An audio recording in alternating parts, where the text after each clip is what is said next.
রাজ্যতে আজকে আমরা যারা এসপিও ফ্যামিলি তারা আছে ডেপুটেশনের লেগে পারিছি। কি বিষয়ে ডেপুটেশন? তারা আজকে সারা রাজ্যে দেখা যাইতেছে যে বেতন ভাতা বাড়তেছে না, নিয়মিতকরণ হইতেছে না, এরপরে দিয়ে নাই, রেসের টাকা নাই, এরপরে দিয়া মেডিকেলের টাকা নাই। আর চাকরির জীবন তো শেষের পথে, প্রায় 26 বছর সার্ভিস দিছে এই ডিপার্টমেন্টে, কিন্তু তার কোনো সিকিউরিটি নাই। তার জন্য আজকে সারা ত্রিপুরা রাজ্যের এসপিও ফ্যামিলিয়ারা তারা একটা দাবি রাখছে যে আমরা এই নিয়মিতকরণ হইতে লাগবো।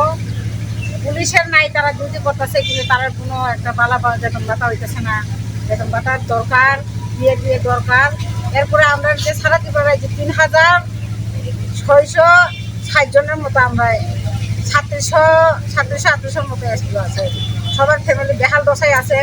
ভালো স্কুলে বাচ্চা পোলাপান পড়াইতে পারতেছে না, ফ্যামিলি ভালো মতো মেনটেন্স হইতে পারতেছে না। দিনে দিনে গ্যাসের দাম, জ্বালানি দাম, তেলের দাম সব কিছু বাড়তেছে, কিন্তু আমরা যে এসপিও ফ্যামিলিরা কোনো দিকে মানে বাড়তেছে না। এইটা আমরা বেহাল দশা দেখে আজকে আমরা সারা ত্রিপুরা রাজ্যের আমরা মাননীয় মুখ্যমন্ত্রীর আমরা করুণ আবেদন যে আমরা একটা কোনো রকমের আমাদের সুবিধা একটা করে দেওয়ার লেগে, নিয়মিতকরণ করে দেওয়ার লেগে, আর বেতন ভাতা আমরা একটু বাড়াইয়া দেওয়ার লেগে চাই।